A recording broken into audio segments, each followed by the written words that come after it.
Okay, we are now at Sideling Hill, which is one of the many high ridges running down the Appalachians.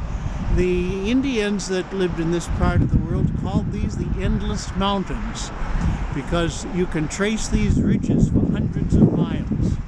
This particular ridge is a layer of rock, sandstone, conglomerate, shale, and siltstone, clastic rocks that have been folded downward into a trough. And you can see that in the outcrops out here on the side of the road.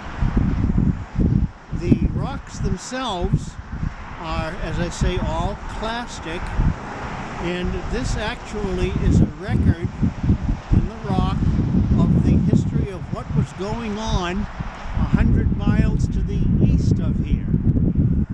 The rocks in this part of the Appalachians start out with sandstone at the bottom, then there's a thick layer of limestone for many, many tens of millions of years. Now we crossed that in the Great Valley. We came down off the Blue Ridge. It's a broad, 20-mile wide valley underlain by limestone and dolomite. So that was low country, low enough so that the ocean flooded into it. Then the Appalachians began to go up when an offshore volcanic island arc was pushed westward and collided with the rest of the North American continent, raising the tectonic mountain range. You put up a mountain range, it immediately starts to wear down. All the stuff that erodes from that mountain range washes off the mountain into the ocean and fills it up with sand and mud, gravel, and other sections of plastic. As long as the mountains are there, the plastic's coming off. Starting off coarse rocks, and then as the mountains get lower and lower, finer grained material, until finally the mountains are gone. And then you get another sequence of marine rocks coming in, limestones. We're going to get to see that in our third stop. Then, a chunk of rock about the size of Madagascar came in and collided with North America in the northeast. That one again raised a very high mountain range called the Acadian Mountains. Acadia is the old name for Nova Scotia. Those are the mountains that provided this clastic material here. This is part of what's called the Catskill sequence. The Catskills, Poconos in New York and Pennsylvania are made of exactly these same rocks. And you can follow those rocks, this layer of plastic, all the way into the interior of the continent as far as Illinois. They too wore down and were gone a short time after these rocks were laid down. One of the thickest layers of limestone follows this, and those are the limestones that Mammoth Cave is made in Kentucky. So that's a second mountain range raised up, back down again, and it's recorded in the sediments. Every time you get the mountains, you get the plastic rocks. When you don't have the mountains, it's limestone. Then finally, at the end of the Paleozoic, Africa hit. The biggest collision of all, and the old ocean went away entirely. You could walk from here to Morocco without getting your feet wet. Of course, you'd have to climb glacier-capped mountains to do it. The glacier-capped mountains were back over that way where Washington and Baltimore are today. They too wore away completely. We ended up in the Mesozoic. And we had the ocean come in then too. But in the Mesozoic, the supercontinent of Gondwana, which resulted when the old ocean closed, split apart again. And we had then the Atlantic opening up.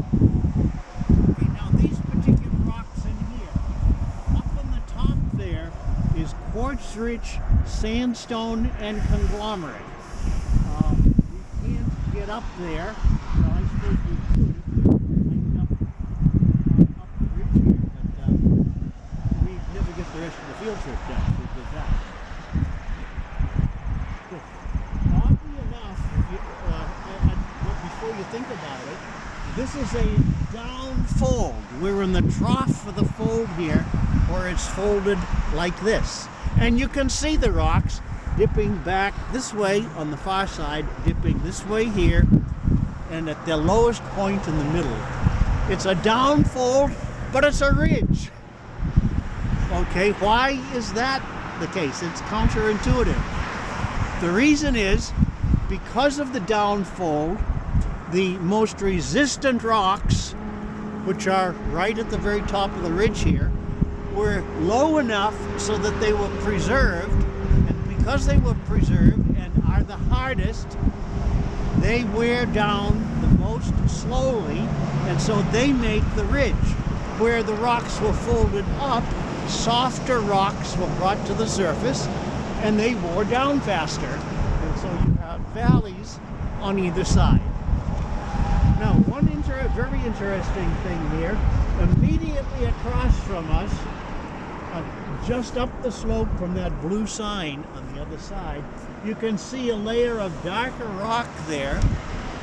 That's an old river valley, about the size of the Montgomery River that we crossed back there, where the river, which was laying down all these sediments, cut back down into the earlier sediments when the channel shifted, and the channel is still preserved there.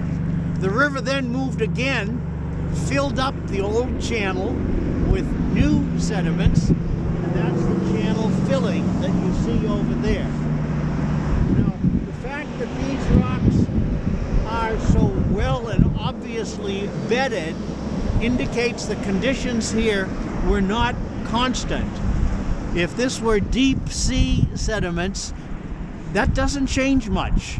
From day to day, from year to year, from century to century, conditions in the deep ocean are pretty much the same.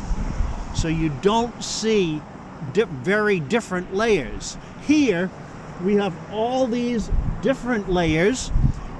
That's because conditions change. You have a flood. You might have 2 floods in a year. That's going to be 2 thick beds of sandstone that are laid down on the side of the river. When the river shifts, you get channels, but the channels move. Nothing is constant over the centuries, over the millennia, and so you get very, very different layers of rock laid down. On one of the other field trips I take, we get to see the deep water rocks that were laid down off the edge of the North American continent, and you can't see the bedding in it because there weren't any changes. It was always the same. Okay? Any questions here?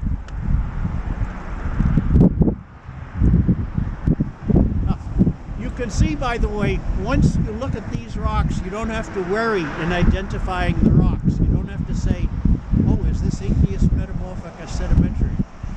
Everything here is sedimentary, so you don't have to pick and choose. It's fairly obvious what you're looking at. Some of these rocks are more conglomeratic. There is conglomerate up in the higher levels there, quartz pebble conglomerate. That's when the mountains up to the east pushed up a little bit higher, and you got coarser material coming off. If you look at the thickness of these rocks and you measure the thickness here, you measure the thickness further west, you measure the thickness further east, the thickest rocks are towards the east near the Blue Ridge. The reason for that is that when the mountains were going up to the east because of the collisions going on, they piled up layer and layer on top of one another because of the collision. That actually bent the crust of the earth down. The Himalayas, for example, 29,000 feet high. That weighs an awful lot. It weighs so much that the Indian crust, the Indian continental crust, is actually pushed down thousands of feet. And because the crust is a little bit rigid, that leaves a hole in front of the Himalayas, many thousands of feet deep. That hole gets filled in with material washing off, and the deepest hole is right next to the Himalayas because that's where the weight is. It gets less and less as you go back southward into India. And so the thickest sediments in the Ganges Valley, and that's the Ganges Valley I'm talking about, are right in front of the Himalayas. And it's 3 miles of sediment deposited in a 3-mile deep hole. Well, if it's a 3-mile deep hole and there's 3 miles of sediments in it, it's basically at sea level. And then you look to the north and the mountains are 6 miles high. Well, yeah, that's the weight that's causing the crust to sag. The same thing is going on here.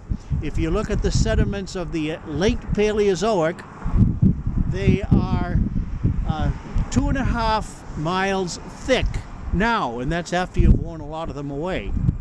That is right next to the high mountains that were to the east. You don't get the sediments preserved there. Well, yeah, because there was no hole there. That was the high mountains. You wear stuff away. You don't deposit it. You wear stuff away in the hole in front. Then, well, where are those mountains today? There are no glacier-capped peaks over there today. Well, yeah, they're gone. They wore away. Okay, if you sit on a mattress, the mattress sinks. When you get up, when you take the weight off, the mattress goes back up again. So the highest mountains in Maryland are actually in the western part of the state now, the stuff that was at sea level during the time the mountains were being built. The mountains are gone, and so the hole has pushed back up again, and those sediments deposited in the hole are now lifted back up. So that's where the highest mountains are now. It doesn't make sense until it's explained and you see what's going on. Okay, is that clear to everybody? Guess it will be on the next test. Well, yeah, they've already, the last lecture was on the geologic history of Maryland, and I covered much of this during that lecture. Okay, let's go on and we'll get to our next stop, and we'll get to look at some red beds a little bit lower down in the section than here. It's a little bit earlier. So, onward. Where are you going?